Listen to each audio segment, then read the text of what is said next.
வணக்கம். இன்றைக்கி வாழைக்காயை வச்சு கோலா உருண்டை எப்படி பண்ணுறதுன்னு பார்க்க போகிறோங்க. இது ரொம்ப குயிக்காக ஈஸியாக பண்ணிடலாங்க. ஃபஸ்ட்டு கோலா உருண்டை பண்ணுறதுக்கு நான் இன்றைக்கி 3 வாழைக்காய் எடுத்திருக்கேன். இதை ஒரு பாத்திரத்தில் போட்டு தண்ணி ஊற்றி நல்லா வேக வச்சுருங்க. நல்லா வெந்ததுக்கப்புறம் தோலை மட்டும் ரிமூவ் பண்ணி எடுத்துருங்க. வாழைக்காயில் கேஸ்ட்ரிக் ப்ராப்ளம்னு சொல்லிட்டு நிறைய பேர் சாப்பாட்டில் சேர்த்துக்க மாட்டாங்க. ஆக்சுவலாக இது உடம்புக்கு ரொம்ப நல்லதுங்க. இதில் இருக்க பொட்டாசியம் பிபியை கண்ட்ரோல் பண்ணும், ஹார்ட்டுக்கு நல்லது. இது மாதிரி 3 வாழைக்காயுமே தோலை உரித்து எடுத்து தனியாக வச்சுக்கோங்க. நெக்ஸ்ட்டு ஸ்டவ்வை ஆன் பண்ணி ஒரு கடாயை வச்சுக்கோங்க. அதில் கொஞ்சமாக எண்ணெய் விட்டு ஒரு 15-20 சின்ன வெங்காயம் சேர்த்துக்கோங்க. அதிலே கொஞ்சம் இஞ்சியும் பூண்டும் சேர்த்துக்கோங்க. இதில் இஞ்சியும் பூண்டும் சேர்க்குறனால அந்த ஃப்ளேவரும் நல்லா இருக்குங்க. அதே மாதிரி கேஸ்ட்ரிக் ப்ராப்ளமும் வராது. இப்போ இதில் ஒரு 6-7 வரமிளகாய் சேர்த்துக்கோங்க. நீங்கள் எத்தனை வாழைக்காய் எடுத்துருக்கீங்களோ அதுக்கேற்ற மாதிரி உங்கள் காரத்துக்கு ஏற்ற மாதிரி வரமிளகாய் சேர்த்துக்கோங்க. இப்போ இதில் ஒரு டீஸ்பூன் சோம்பு சேர்த்துக்கோங்க. நீங்கள் மிளகாயை கம்மி பண்ணிவிட்டு வேணும்னா மிளகாத்தூள் கூட சேர்த்துக்கலாங்க. இப்போ ஸ்டவ்வை மீடியமான ஃப்ளேமில் வச்சுட்டு இது எல்லாத்தையும் நல்லா வதக்கிடுங்க.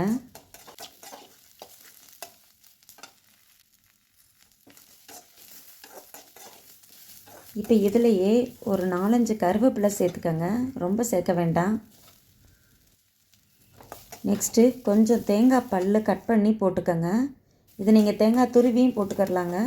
தேங்காய் ரொம்ப சேர்க்காதீங்க, எண்ணெயில் போடுறப்ப பிரிஞ்சு வந்துடும். இப்போ இதில் 3 பட்டை 2 கிராம்பு சேர்த்துக்கோங்க. எல்லாம் சேர்த்து நல்லா வதக்கிடுங்க. இப்போ ஸ்டவ்வை ஆஃப் பண்ணிவிட்டு வதக்கினதெல்லாம் எடுத்து தனியாக ஆற வச்சுக்கோங்க. நெக்ஸ்ட்டு ஒரு மிக்ஸி ஜாரில் ஒரு 1/2 கப்பு பொட்டுக்கடலை சேர்த்துக்கோங்க. இது நல்லா பவுடராக அரைச்சி எடுத்துக்கலாங்க. இப்போ அரைச்சி எடுத்துட்டோம். இது பாருங்கள், இந்த மாதிரி நைஸாக இருக்கணும். இப்போ இதையும் அப்படியே தனியாக வச்சுருங்க. இப்போ அதே மிக்ஸி ஜாரில் நம்ம ஏற்கனவே வதக்கி ஆற வச்சுருந்ததெல்லாம் சேர்த்து அரைச்சி எடுத்துக்கலாங்க. இதை ரொம்ப நைஸாக அரைச்சிடாதீங்க, கொரகொரப்பாக அரைச்சி எடுத்துக்கோங்க. இதை கொரகொரப்பாக அரைச்சி எடுத்தால் தான் நம்ம சாப்பிட்றப்ப கோலா உருண்டையில் அங்கங்கே இந்த பொருள் தட்டுப்படும், சாப்பிட்றதுக்கு க்ரன்ச்சியாக டேஸ்ட்டாக இருக்குங்க.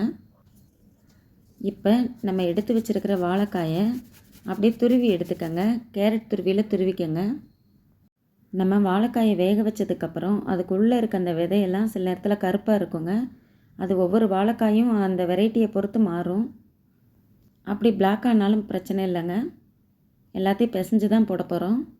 இப்போ இந்த துருவி எடுத்த வாழைக்காயெல்லாம் தனியாக வச்சுக்கலாம். நெக்ஸ்ட்டு ஒரு பிளேட்டில் நம்ம அரைச்சி வச்ச பொருளெல்லாம் தனித்தனியாக எடுத்து வச்சுக்கோங்க. இது வரைக்கும் நம்ம சேனலை சப்ஸ்கிரைப் பண்ணலைன்னா வீடியோக்கு கீழே இருக்க சப்ஸ்கிரைப் பட்டனை ப்ரெஸ் பண்ணி சப்ஸ்கிரைப் பண்ணிக்கோங்க. அடுத்து துருவி எடுத்த வாழைக்காயையும் தனியாக எடுத்து வச்சுக்கோங்க. நெக்ஸ்ட்டு நம்ம அரைச்சி வச்சுருந்த பொட்டுக்கடலை பவுடரையும் இதில் சேர்த்துக்கோங்க. இதுக்கு தேவையான அளவு உப்பு சேர்த்துக்கோங்க. பொட்டுக்கடலை பவுடர் கொஞ்சமாக சேர்த்துக்கோங்க. இது தாங்க நமக்கு பைண்டிங்க்கு யூஸ் ஆகும். நல்லா அந்த கோலா உருண்டை சேர்ந்து வர்றதுக்கு யூஸ் ஆகும். அதனால் இதை கொஞ்சம் கொஞ்சமாக சேர்த்துக்கோங்க. பொட்டுக்கடலை மாவு நிறையா போட்டுறாதீங்க, கொஞ்சம் கொஞ்சமாக போட்டு சேர்த்து பிசைஞ்சிட்டு பத்தலைன்னா இன்னும் கொஞ்சம் சேர்த்துக்கோங்க. இது நம்ம உருண்டை பிடிக்கிற அளவுக்கு வருதான்னு பார்த்துக்கோங்க. அப்படி வரலைன்னா இன்னும் கொஞ்சம் பொட்டுக்கடலை மாவு சேர்த்துக்கலாம். இப்போ இதில் கொஞ்சம் காரம் பத்தலைங்க, அதனால் நான் 1 டீஸ்பூன் மிளகாத்தூள் சேர்க்குறேன். இந்த ஸ்டேஜில் நீங்கள் நல்லா பிசைஞ்சிட்டு அதுக்கப்புறம் காரம் உப்பெல்லாம் பார்த்து சேர்த்துக்கங்க. இப்போ நம்ம பிசைஞ்சு வச்சதுலேருந்து எடுத்து சின்ன சின்ன உருண்டையாக நல்லா உருட்டி எடுத்துக்கங்க. பால் மாதிரி செஞ்சுக்கங்க. இந்த கோலா உருண்டையை நீங்கள் ஸ்டார்டராகவும் சாப்பிட்லாங்க, ஈவினிங் ஸ்நாக்ஸாக சாப்பிட்லாம், சாதத்துக்கு சைட் டிஷ்ஷாகவும் வச்சு சாப்பிட்லாங்க, நல்லாயிருக்கும். இப்போ எல்லாத்தையும் இந்த மாதிரி உருண்டையாக செஞ்சு வச்சுக்கோங்க. நெக்ஸ்ட்டு ஸ்டவ்வை ஆன் பண்ணி ஒரு கடாயை வச்சு கடாய் சூடானதுக்கப்புறம் பொரிக்கிறதுக்கு தேவையான அளவு எண்ணெய் ஊற்றிக்கோங்க. இப்போ எண்ணெயை நல்லா சூடு பண்ணிவிட்டு நம்ம உருட்டி வச்சுருக்க உருண்டையெல்லாம் ஒவ்வொன்றா போட்டு பொரிச்சு எடுத்துடலாங்க. எண்ணெய் நல்லா சூடானதுக்கப்புறம் போடுங்க, ஆனால் போட்டதுக்கப்புறம் மீடியமான ஹீட்டில் வச்சுட்டு பொரிச்சிடுங்க. ஏன்னா நல்லா சூடான எண்ணெயில் போட்டு பொரிச்சு எடுக்கிறப்ப வெளியில் நல்லா பொரிஞ்சிருக்கும், ஆனால் உள்ளே வெந்திருக்காது. அதனால தான் மீடியமான ஹீட்டில் வச்சு வேக வைக்கிறப்ப உள்ளேயும் வெளியிலையும் நல்லா வெந்துடும். அதே மாதிரி உருண்டையை எண்ணெயில் போட்டதுக்கப்புறம் உடனே கரண்டியை போட்டுறாதீங்க. உருண்டை வந்து உடஞ்சிரும். அதனால் கொஞ்சம் வெந்ததுக்கப்புறம் கரண்டியை போட்டு திருப்பி விடுங்க.